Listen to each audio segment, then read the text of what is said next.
바람이 불든 비가 오든 다 자기가 받아들이기 나름이니까.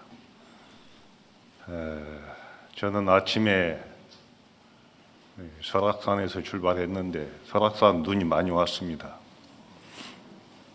날씨도 춥고 바람도 불고. 그런데 이 국난 극복과 마음 치유를 위한 법회에 어떻게 보면은 특히 밖에 앉아 계시는 또 우리 신도님들 추워서 고생하실 건데 어떻게 보면은 오늘은 불이 안 나겠구나. 정말 다행스러운 마음으로 왔습니다. 너무 가물면 늘 그게 걱정이고 또 이 계곡의 물이 쫄쫄쫄 흐르면 그게 늘 아쉬워했습니다. 근데 물도 많이 흐르고 산에 눈이 쌓여 있고 전국의 소방관들이 그동안 못 쉬던 걸 좀 오늘은 쉴 거 아닙니까? 그러니까 우리가 오늘 좀 불편하더라도 그런 큰 마음을 좀 가져주셨으면 합니다. 예로부터 나라가 어렵거나 우리 백성들의 삶이 고달프면 산속에서 수행하는 스님들이 나서서 그런 걸 치유하고 위로하고 그런 또 제도 지내고 법회도 열었던 것입니다. 이번에 그런 차원에서 우리 중원장 스님과 조계사 주지 스님 또 전국 선원 수자회 스님들이 힘을 합쳐서 법회를 마련한 것 같습니다. 기꺼운 마음으로 동참했습니다. 이제 우리 불교는 부처님으로부터 시작합니다. 근데 지금 초파일 등이 많이 걸려 있는데 옛날에는 저기에다가 일일이 썼거든요. 천상 천하 유아 독조, 하늘 위와 하늘 아래 오직 나홀로 높다. 이것은 중생들이 가지고 있는 그 본래 마음자리는 어디에도 귀속되지 않는다. 다 주인공이다.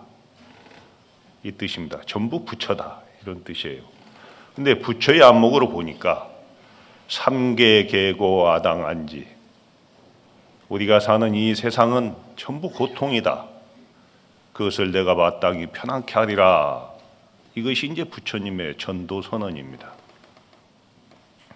안지 편안하게 하겠다. 그럼 어떻게 편안하게 할 것이냐 이 말이에요. 그래서 부처님은 길로 다니시면서 중생교화에 나서셨던 것입니다. 그래서 오늘은 이 편안하게 하는 데 있어서 이 안지가 나중에 그 조사선에 와가지고 안심법문으로 이어지거든요. 그런 쪽에 말씀을 드릴까 합니다. 교재가 다 있죠? 저는 교재는 그냥 안 가지고 내가 페이지로 이야기할게요. 내가 맡은 게 63페이지부터 84페이지까지입니다. 근데 7분이 하게 돼 있잖아요. 그래서 제가 6번까지입니다. 제목이 6번, 수법까지. 선부터 수법. 내일은 이제 정해부터 해국큰 스님이 다른 것. 또 이래서 6분이 정확하게 끝내고 마지막 7째 날은 전체를 6조 단경을 전체를 회통을 치는 그런 순서로 되어 있습니다. 그래서 저는 오버하지 않고 제가 맡은 분량만 할게요. 6조 단경이잖아요.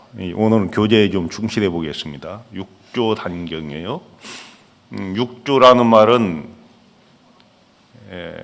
부처님으로부터 가섭존자가 부처님 시민을 전해받잖아요. 어떻게 전해받느냐 하면은 부처님이 영산회상에서 법문을 안 하시고 그날은 꽃을 하나 들어 보였다. 부처님이 연설하실 때는 법문하실 때는 하늘에서 꽃비가 내렸다고 그래요. 그래서 꽃을 하나 딱 들어 보였다. 이게 염화죠. 꽃을 드니 미소지었다. 누가? 가섭존자가. 여기에서 선이 시작됩니다. 이것은 말로 전하는 것도 아니고 글로 전하는 것도 아니고 마음으로서 마음에 전하는 것입니다.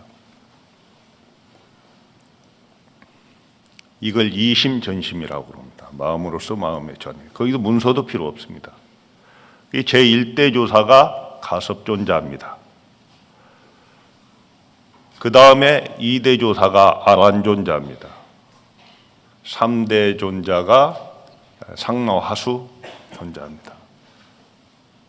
28대의 달마 대사입니다. 서천죽 향지국의 네 번째 왕자로 태어나신 달마 대사가 28대 조사가 됩니다. 부처님의 시민을 전해받은 분들을 우리 한문권에서는 조사라고 합니다. 할아버지 조자, 스승 사자. 이게 조사는 아무나 쓰는 이름이 아닙니다. 28대 달마 대사가 중국으로 건너오십니다. 그 시민을 가지고. 그래서 진나라 양무제 때, 양무제가 불심천자라고 하는 사람이에요. 절도 많이 짓고 탑도 많이 세우고 스님들을 많이 출가시켜서 봉양도 하고, 그 인도에서 큰 스님 오신다 하니까 궁궐로 청하는 겁니다. 가보니까 이제 자기가 큰 스님한테 칭찬받고 싶어서 내가 이런 일을 했습니다. 저희 공덕은 얼마나 됩니까? 하니까 달마 대사가 공덕이 없습니다. 이래요. 왜 공덕이 없겠습니까? 그러나 그것은 유한한 공덕이죠. 그죠? 한계가 있는 거예요. 서너 자리에서는 한계가 있는 것은 그다지 크게 치지 않습니다. 더 큰 게 있다는 거죠. 무한한 게 있다는 거죠. 그러고 했다는 상이 있기 때문에 나는 이런 탑을 짓고 이런 법당을 짓고 스님들을 이렇게 봉양했다고 하는 생각이, 아상이 있기 때문에 이미 공덕이 아닌 거예요. 그러니까 그럼 불교의 제1위제는 무엇입니까? 이렇게 물어요. 그러니까 그것은 확연해서 성이라고 할 것도 없습니다. 이렇게 대답해요. 그러니까 양무제가 슬쩍 화가 났어. 스님은 누구시오? 불식. 알지 못한다. 자, 우리가 이제 선문답도 그렇고 나무 살림살이 그 세어봐야 아무 필요 없습니다. 나무 경계가 어떻습니까? 왜 시험해요? 꽉 찬 사람은 그러지 않습니다. 그러니까 달마 스님의 입장에서 보면 양무제가 한참 멀었어요. 근데 양무제는 이 성인의 말씀을 못 알아듣는 거예요.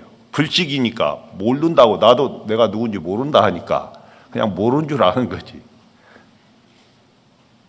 그래서 인연이 없어서 달마 대사가 궁궐에서 나와서 저 숭산 소림사로 들어갑니다.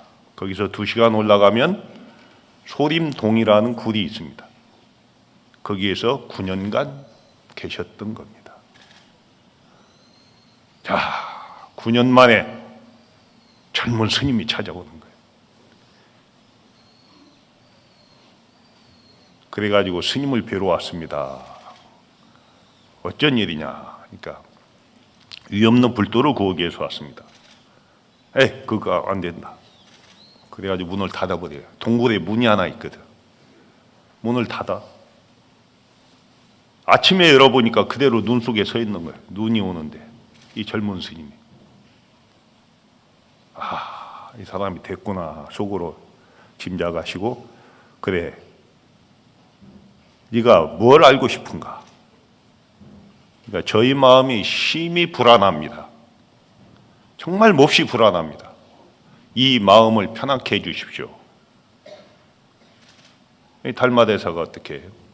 그래, 너의 불안한 마음을 나에게 보여봐라. 끄집어내와라. 내가 마음을 편하게 해주겠다. 자, 이 사람이 눈 속에서도 서 있었지 그냥 서 있었겠습니까?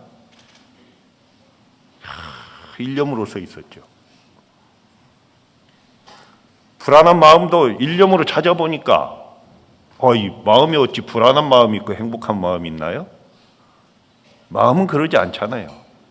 마음은 길다 짰다 좋다 나쁘다를 떠나 있는 자리예요. 아무리 찾아도 불안한 마음을 찾을 수 없습니다. 내가 너희 마음을 이미 편하게 했느니라. 이것이 유명한 달마 스님의 안심법문입니다. 그 마음에 확 깨달아요. 그 스님의 법명은 신광이었고 달마 스님이 지어준 이름이 해가요. 이 해가 대사가 제2대 중국의 조사가 됩니다. 그러니까 28대 조사가 달마 스님인데 중국에 와서 초조가 되잖아요. 그렇죠? 2조가 해가 스님이에요. 2조 스님이 계시는 곳에 또 문둥병 환자가 찾아와. 요즘 한센병이라 해요. 머리가 다 빠져가지고 적두승찬이라고. 이 머리가 빨개요. 그래서 스님한테 저는 이게 아시잖아요. 한센병 앓는 분들은 사람을 기피하잖아요. 그죠? 저는 전생에 억겁다생으로 어떤 업이 이렇게 지중해서 사람들이 다 기피하는 이 한센병을 앓고 있습니까? 지 염력을 어떻게 하면 녹일 수 있습니까? 하니까 해가 스님이 그래요. 그 너의 업병을 한번 보여봐라.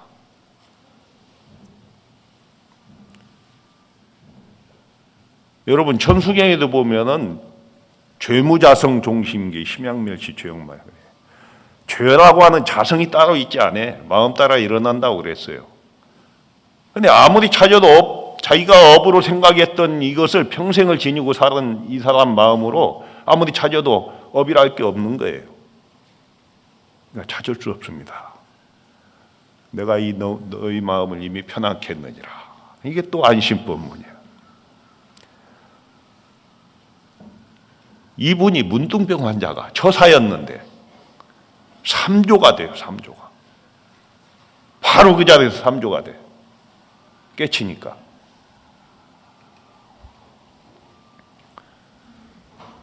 이게 선문이 아니면 우리 불교가 아니면 특히 선을 하는 스님들의 그 살림살이가 아니면 도저히 있을 수 없는 일입니다.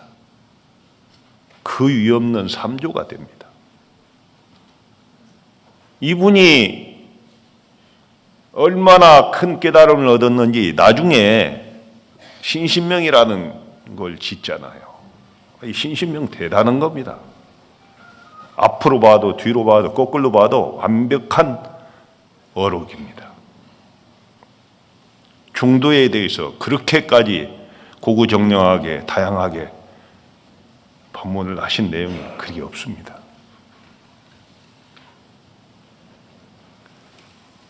삼조의 제자가 사조 도신입니다.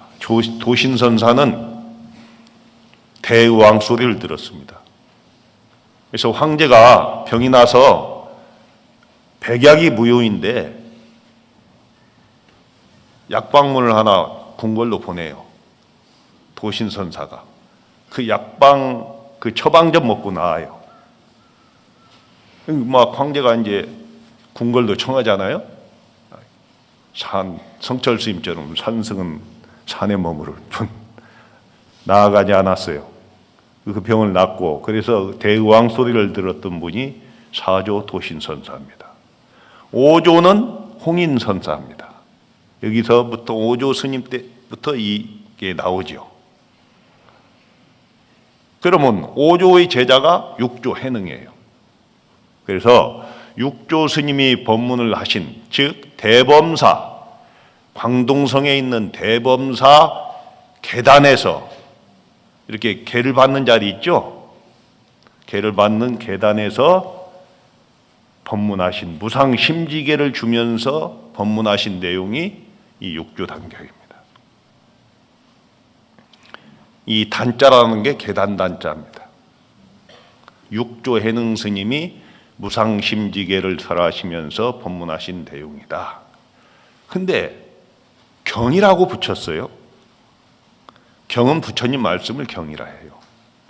근데 육조 스님한테는 경을 붙입니다. 그만큼 육조 스님은 대단하신 분이고 오늘날의 선종을 일으키고 자리매김할 수 있게 한 장본인이십니다. 이 육조 스님의 제자가 7조, 이제 많아요.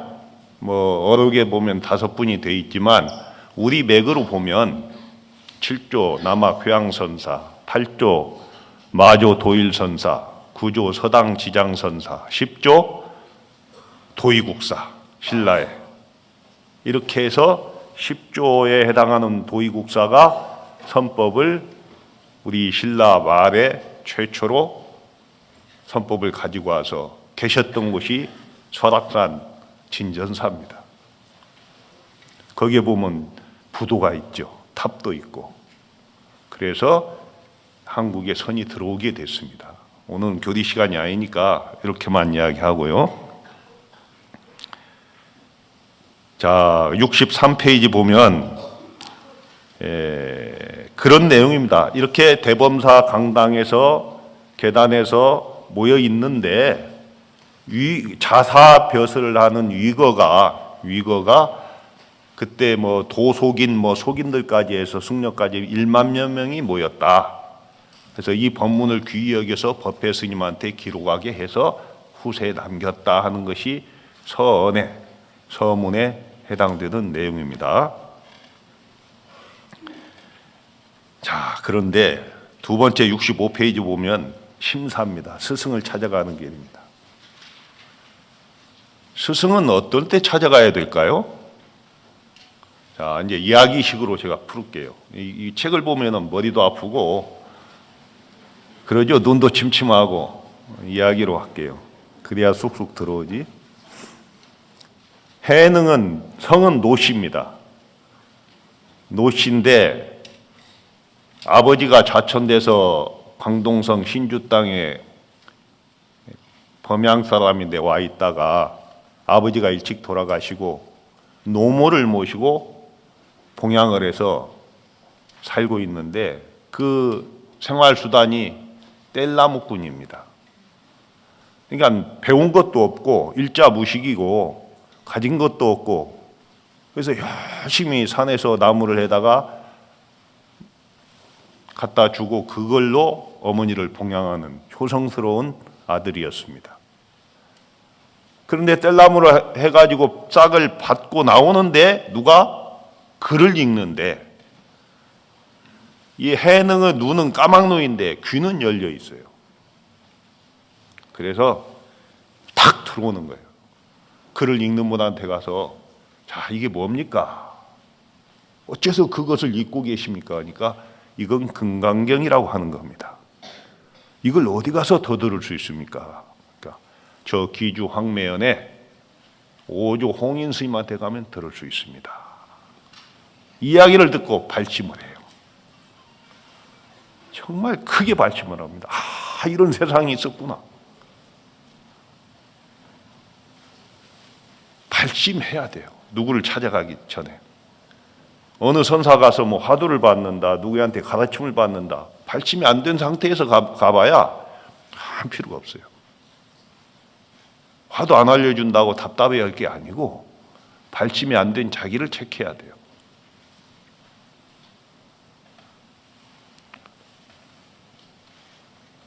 발심을 했어요.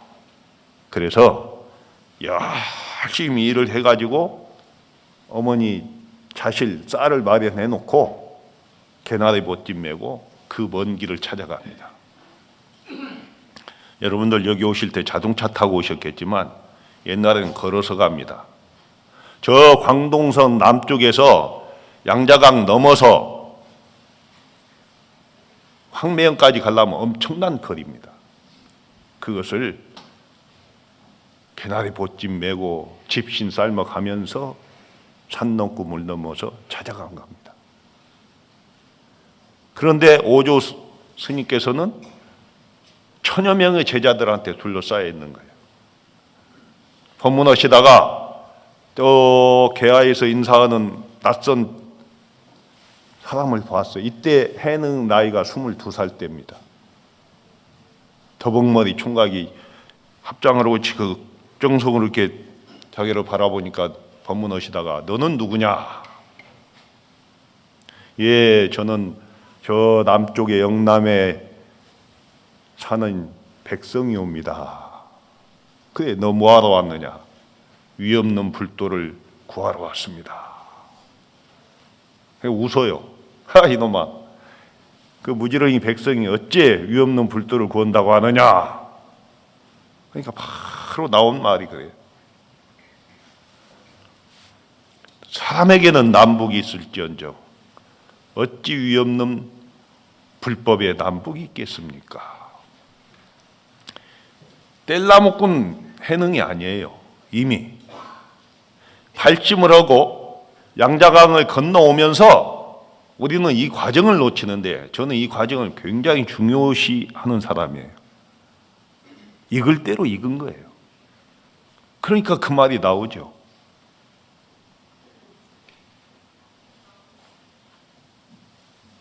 그러니까 오주홍인이 깜짝 놀래잖아. 저놈아, 너도 허튼 소리 하지 마라. 가서 방 하나 찌어라. 8달 동안 방 하나만 찢습니다. 그런데 우리 스님들도 전부 절에 들어오시면 행자생활 하죠. 이 하심하는 과정입니다. 자기를 내려놓는 과정이에요. 근데 하심이 참 안 되면 떠나버려요. 옛날에는 행자들 많이 떠났어요. 행자생활 4년씩 한 스님들 많잖아. 예? 이 하심이 참 행자생활은 어렵거든. 힘들어요. 그래서 하심하는 이야기를 하나 하면은 그 마조 스님의 제자 중에 남전 보원선사가 있고 남전 보원선사가 이제 구조에 해당하잖아요. 마조가 8조니까 거기에 조주선사가 계십니다. 10조에 해당하는 거예요. 조주스님. 이분이 어느 날 심심하니까 제자 문원을 불러요. 문원수자 밖에 있느냐? 예, 있습니다. 돌아와봐라. 우리 내기 좀 하자. 심심하니까. 예, 뭐 내기 할까요? 그 떡값 내기 하자. 떡이 좀 먹고 싶다. 떡값 내기. 예, 뭘로 할까요? 하심하기 하자. 아니, 위대한 도인하고 상자하고 하심하기 하면은 위대한 도인이 불리하죠. 그러잖아요. 이미 기울어준 운동장 아닌가. 같이 야해도 예, 하십시오. 그러니까 조주선사가 나는 당나귀다 그래. 갑자기. 그러니까 문원 상자가 문원 스님이 얼른 받아서 저는 당나귀 볼기짝입니다. 그러니까 조주 스님이 나는 당나귀 볼기짝에서 나온 똥이다. 더 낮췄죠? 낮추는 거야 지금 그보다. 그러니까 나는 당나귀 똥 속에서 나온 당나귀 엉덩이에서 나온 똥 속에 사는 벌레입니다. 이래 버렸네. 그러니까 조주 스님이 말이 막혔어요. 그러니까 너 거기서 뭐 하느냐? 그러니까 여름 휴가를 즐기고 있습니다. 조주 스님이 두말 없이 떡값을 냈어요. 그 제자의 그 스승 아닙니까? 요 정도 하심이 돼야 돼요. 아, 하심했다. 이게 안 된 겁니다. 네.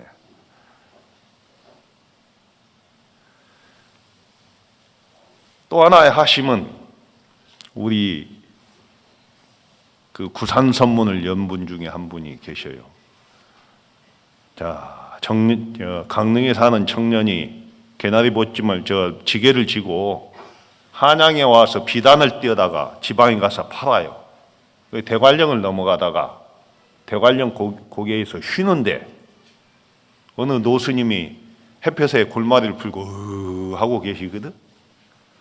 그 모습이 신기해서 스님 뭐세요? 그러니까 내가 중생들에게 점심 공양을 보니까 여러분 이 모르시죠? 이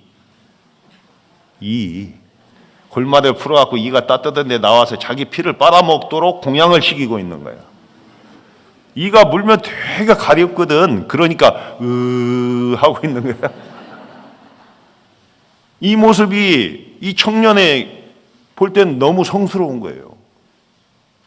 아이 스님 저도 어떻게 하면 스님같이 될 수 있습니까? 내가 하자는 대로 할래? 예. 강릉으로 넘어가다가 그냥 오대산으로 들어가요. 오대산 월정사.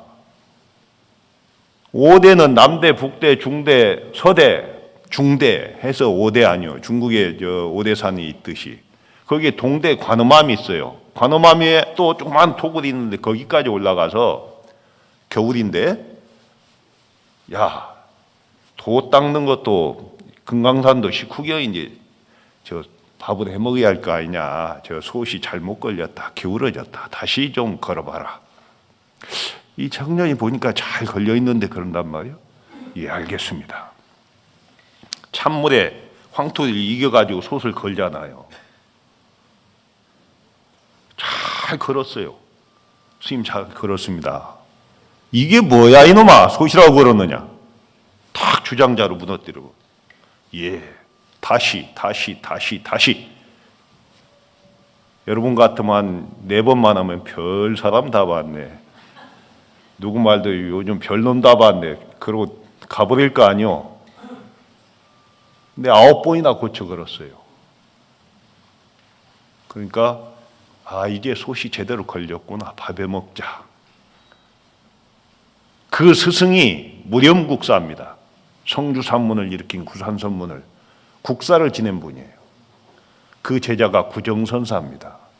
솥을 9번 고쳐 걸었다. 이 정도 하심과 신심이 있어야 선문에 들어올 수 있다는 말이에요. 정진 안 된다고 할 일이 아닙니다. 내가 그것을 받아들일 수 있는가를 먼저 점검해야 되는 일이에요. 나무 살림에 관심 갖지 마세요. 아셨죠? 예.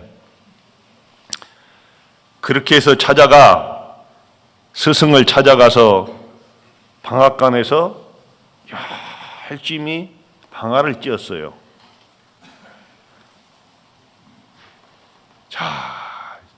나 그 방아를 봤는데 방아가 방앗간에 안 있고 법당 옆에 옮겨져 있대. 그건 좀 아쉽더라고. 근데 8달 만에 무슨 일이 일어나느냐. 어느 동자승이 방앗간 앞을 지나가면서 무엇을 개송하라는 읊고 가는 거예요. 스님, 그 무슨 개송입니까? 여기에 나와요. 내용에 내가 이야기식으로 하니까 그래요. 아직 모르시오. 우리 오조 홍인 조사께서 너희들 말이야, 밥벌레들 천명대중한테 그러지 말고 생사가 급하다. 그러니 너희들 공부한 거 개송을 하나씩 지어서 내한테 가지고 오너라 이랬대. 그 개송을 보고 내가 6대 조사를 임명할 것이다. 그래서 그 과정을 이야기하는 거예요. 1000명이 다 한결같이 우리들의 교수사인 신수대사가 계시는데 우리가 굳이 개송을 애써 지을 게 없다.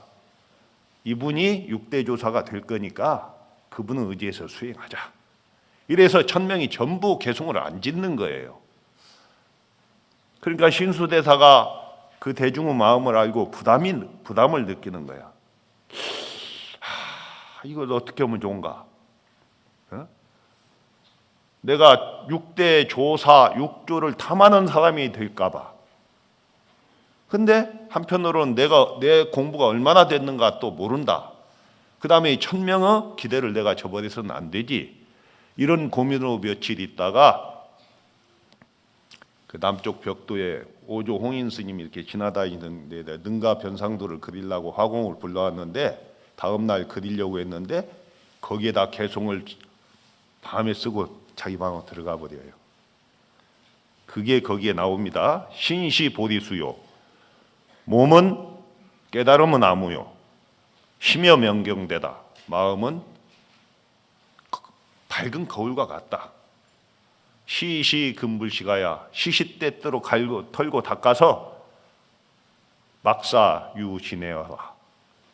하여금 먼지 끼지 않게 해라. 그러니까 거울 같은데 마음은 거기에 먼지 끼지 않도록 털고 닦아라 이 뜻이에요.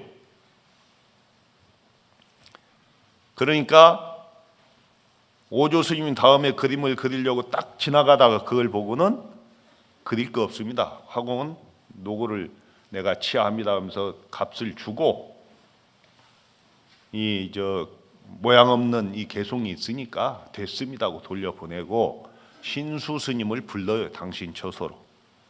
네가 지었느냐? 예, 제가 지었습니다. 저에게 조그마한 견처라도 있습니까? 소견이 있습니까? 너희 이 개송을 보건대 문 밖까지는 도달했는데 문 안으로 들어오지 못했다. 다시 3일 발미를 줄 테니까 지어와라. 첫 번에 못 지은 사람이 어떻게 3일간 지어요? 그러죠? 뭔가 좀 이상하잖아요. 개송이 부지런히 털고 닦으라고 했지 깨친 자의 안목은 없잖아요. 그러니 제자들한테 이 개송을 의지해서 살면 사막도에는 떨어지지 않을 것이다. 이렇게 오조 스님이 하니까 이 동자승이 외고 지나가다가 방앗간에 지나가다가 그 소리를 해능이 들었다. 연결이 되죠? 나중에 책 보면 다 나와요. 그대로. 그래요. 저도 여기 8달이나 됐는데 조사당이 어딘지 모릅니다. 오조 스님이 계시는 처소를 모릅니다. 저를 좀 안내해 주십시오. 저도 그 개송에 참배하고 싶습니다. 여러분 8달 동안 방아만 찧었다. 조사당을 모른다는데 또 주목할 필요가 있습니다. 나는 과정을 중요시 한다 했잖아요. 8달 동안 어떻게 했길래 조사당이 어딘지도 모르고 살았느냐 이 말이에요. 열심히 방아 찧었지 방아만. 근데 마음이 있기는 방아 찧는 것 같이 또 좋은 방법도 없는 것 같아. 그러잖아요. 자, 8달 동안 방아 찧었어요. 옛날에 이 금강산의 마연선방이 유명해요. 우리는 못 가봤어요. 근데 옛날 우리 좀 선배 스님들한테 보면은 마연선방에 계셨다는 이야기를 자랑처럼 말씀하시는 분들을 많이 있었어요. 근데 마연선방에 살던 분들이 해제해서 밖으로 나오면 산 밑에 모일 거 아니에요. 그런데 이제 하도 금강산에는 팔망고암자니까 어디서 살았느냐고 걸망 메고 나오면 스님은 어느 절에서 이번에 하한가를 났습니까? 저 마연 선방에 살았습니다. 저도 마연에 살았는데요. 아니 그래요? 스님 어디 앉았어요? 나는 동쪽이에요. 나는 서쪽이에요. 이 말이 방이 크다는 이야기도 되지만 옛날에 불 때는 방이 크면 얼마나 크겠어요. 옆 사람도 모르게 정진했다는 거지. 그런 뜻이 있어요. 그러니까 8달 동안 방아만 찧었다는 이야기를 섣불리 봐서는 안 된다. 자, 조사당이 안내를 해서 그 개송에 참배를 하고 설명을 들었어요. 그 다음에 해능이 볼 때는 그 마음자리를 못 깨달은 거거든. 나도 하나 지을 테니까 내가 글모를 좀 써주세요. 그래가지고 이걸 뒤집어 버려요. 이건 영화의 반전도 이런 반전이 없어요. 행자가 글을 지었는데 신수대사의 글을 뒤집어 버린다고. 신수보리수요 했는데 보리본무수요 그랬네. 몸은 깨달음 나무라 했는데 보리랑 깨달음 나무랑 본래 없다. 그 다음 심여 명경대 마음은 밝은 가을과 같다 했는데 밝은 거울이라는 것도 본래 있지 않다. 명경역비대다. 자, 시시금불시가야 시시때때로 털고 닦아서 그 거울에 먼지 끼지 않게 하라 했는데 불성은 항상 청정하거늘. 불성상청정. 이것은 여러분이 가지고 있는 건 도낭본이기 때문에 이렇게 내가 이야기합니다. 도낭본에 이렇게 불성상청정이라고 되어 있어요. 불성은 본래 맑고 깨끗한데 하처 유지내리요. 어느 곳에 먼지 끼겠느냐. 180도로 뒤집었어요. 사람들이 다 놀래는, 이야, 이거 행색으로만 사람 볼 일이 아니다.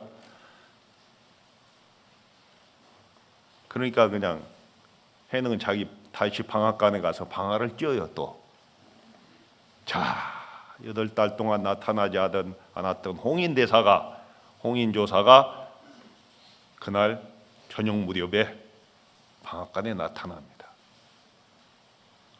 주장자를 짚고 턱 나타나더니 쌀이 잘 켜지느냐, 요 대목에는 없어요. 다른 본에는 이게 있어요.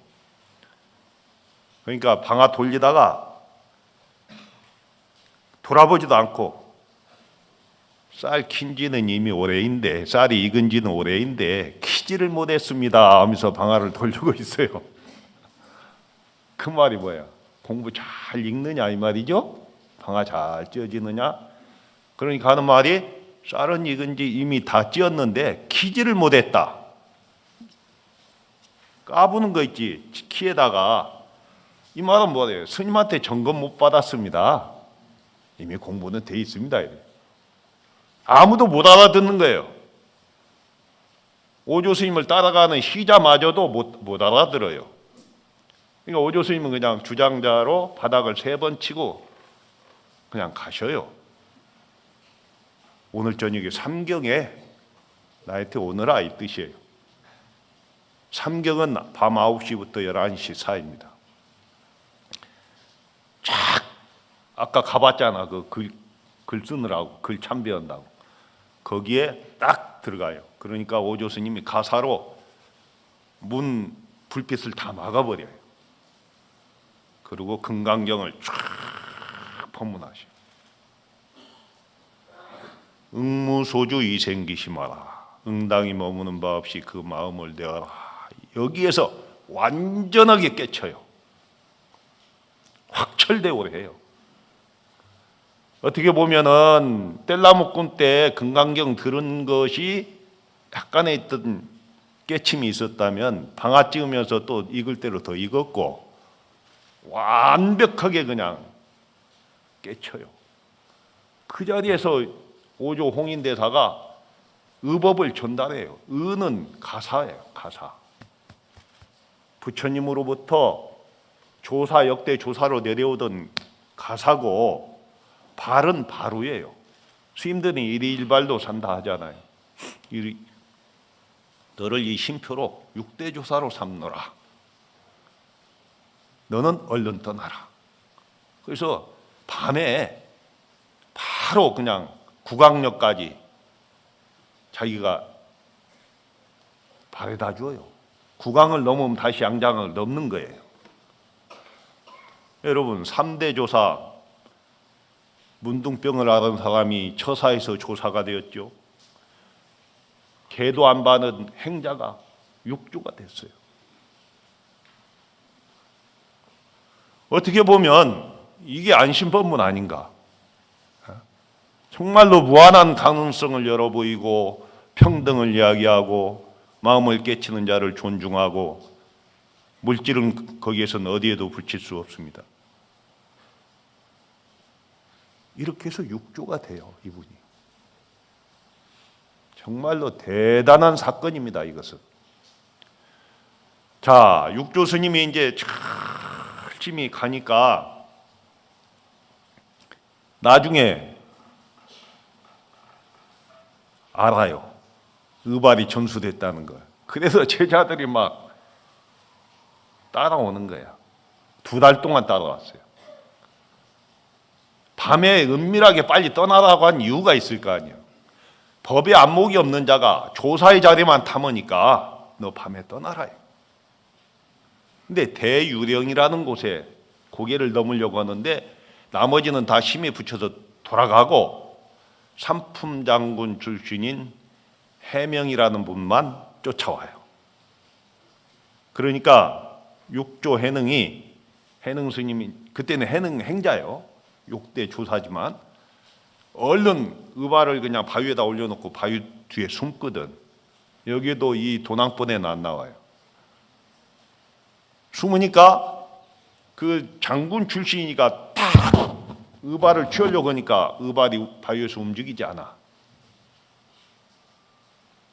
그러니까 얼른 뉘우치고, 저는 법을 위해서 왔지 이 의발 때문에 온 거 아닙니다. 저를 제도해 주십시오. 탁 이렇게 나와요.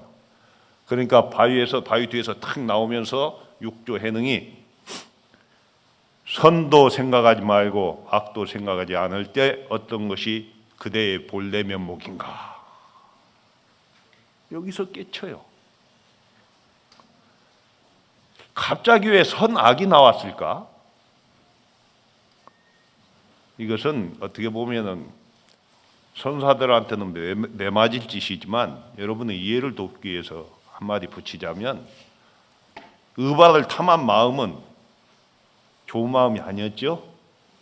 근데 탁 내려놓고 제가 의발을 원하지 않았습니다, 법을 위해서 왔습니다 하는 것도 돌이켜서 선이 됐지. 그러니까 선악을 생각하지 않고 그 떠난 자리에 어떠한 것이 그대의 본래 면목인가, 이렇게 제접을 멋지게 하신 거예요. 그 자리에 깨달아요. 그래서 해명이잖아, 해명. 그래서 같은 해는 해자를 쓸 수 없다. 그래서 도명이라고 이름을 바꾸고 북쪽으로 와서 교화를 하셨습니다. 여기까지가 육조 해능대사가 발침해서 출가해서 오조 스님을 찾아뵙고 하는 과정을 이야기했습니다. 여기다 조금 제가 이제 살을 붙이자면은, 금강경은 육조 해능대사께서 이 금강경 5가에 소를 붙인 게 있어요. 중생의 차일권경이, 이 한 권의 금강경이 본래 중생의 성품에 다 구족해 있다. 그러나 그것을 스스로 보지 못하는 자는 다만 문자만 독송할 것이다. 흰 것은 종이요 검은 것은 글자구나, 이렇게. 그런데 마음을 밝힌 자는 그 금강경이 문자에 있지 않음을 비로소 알 것이다. 이렇게 금강경 5가에 육조 해능대사께서 붙인 내용이 있어요. 그 다음에 우리나라 조선시대에 부유선사 맥을 그 계통의 백암성총선사라는 분은 아유일공경, 나에게 한 권의 경이 있으니, 이 금강경을 이야기합니다. 불인지묵성이라, 종이나 먹으로 이루어진 경전이 아니다. 전개무일자다. 쫙 그러기 때문에 확 펴도 한 글자도 없다. 글자나 먹으로 이루어진 글자가 경이 아니니까. 그러나 한 글자도 없지만 상방 대광명하리라. 항상 대광명을 놓는다. 경전도 경안이 열리면은 그건 종이가 아니에요. 근데 우리는 경전을 종이로만 읽는 거 아닌가? 글로만 읽는 거 아닌가? 문자에 탐착하지 않은가? 그래서 이 금강경 내용이 이 조계 선종의 소위경전입니다. 전등 어록과. 그러면 다시 우리가 대한불교 뭐죠? 조계종. 여기는 총본산 조계사. 이게 육조 스님이 제일 행화를 많이 하셨던, 교화를 많이 하셨던 지금의 그 중국의 광동성 소주라고 해요. 소주 그 조계산, 또 조계라는 게 그 절 앞에 절 이름은 많이 바뀌었어요. 지금은 남아선사라고 해요. 앞에 흐르는 조그마한 개울이 있어요. 이걸 조계라고 그래요. 그러니까 조계종은 육조 해능 스님의 시민 전법을 이어서 수행하는 종단이다. 조계사도 그런 절이다. 그래서 육조 스님 얼마나 위대한가요? 그죠? 그 다음에 여기서 좀 한 가지 더 신수 스님에 대해서 한마디 하자면, 신수 스님은요 대단한 분이에요. 100살까지 사신 분이에요. 607년에 태어나서 706년에 돌아가셔요. 해능 스님보다도 한 30살 많아요. 근데 이분은 양경법주입니다. 양경. 그러니까 중국의 당나라 때 장안과 낙양, 이 양경 양수도의 법주였어요. 최고였어요. 그 다음 삼제국사요. 측천무 중종 예종의 국사였어요. 대단한 분입니다. 그분은. 그런데 글자 하나 모르는 일자무식인 해능 스님이 육대조가 되는 사건, 이것이 지금까지 선부터 육법까지 수법까지 밝혔습니다. 그 다음에 이제 제가 좀 덧붙이고 싶은 게 있어요. 이 달마 스님으로부터 6조, 7조, 8조 쭉 내려오면서는 조사선 시대라고 해서 그때 그 당시 당체에 처해서 누가 문답을 통해서 그냥 깨치기 만든 게 조사선 시대입니다.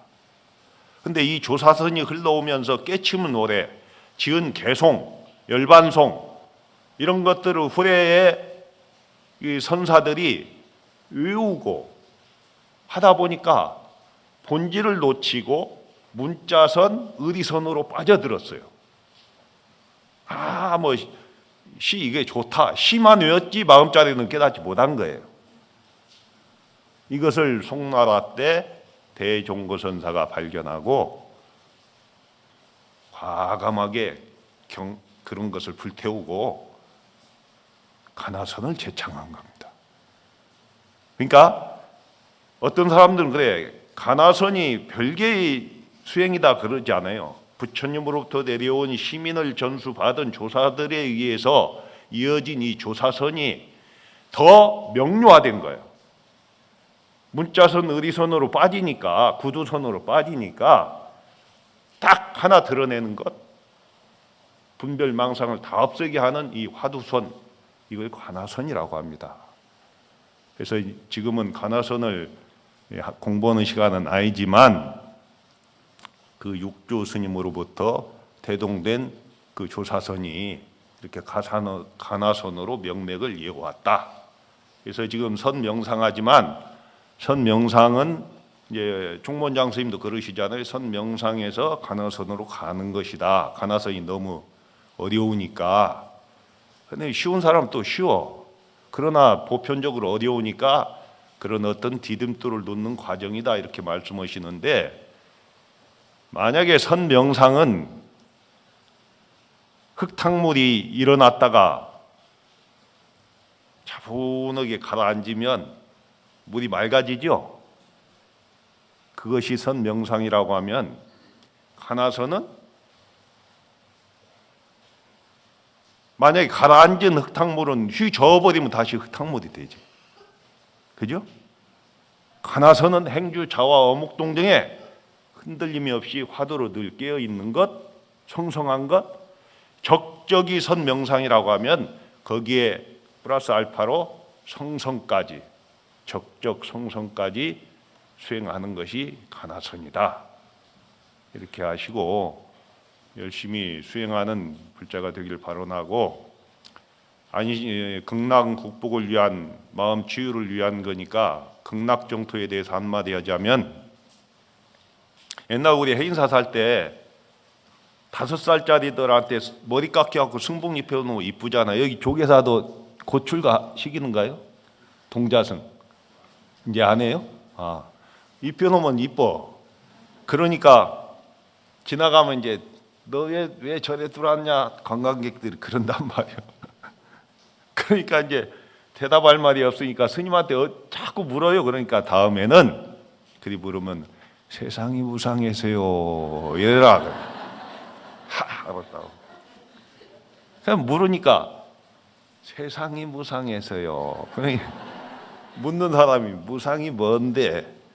더 이상 묻지 마세요. 곤란해요.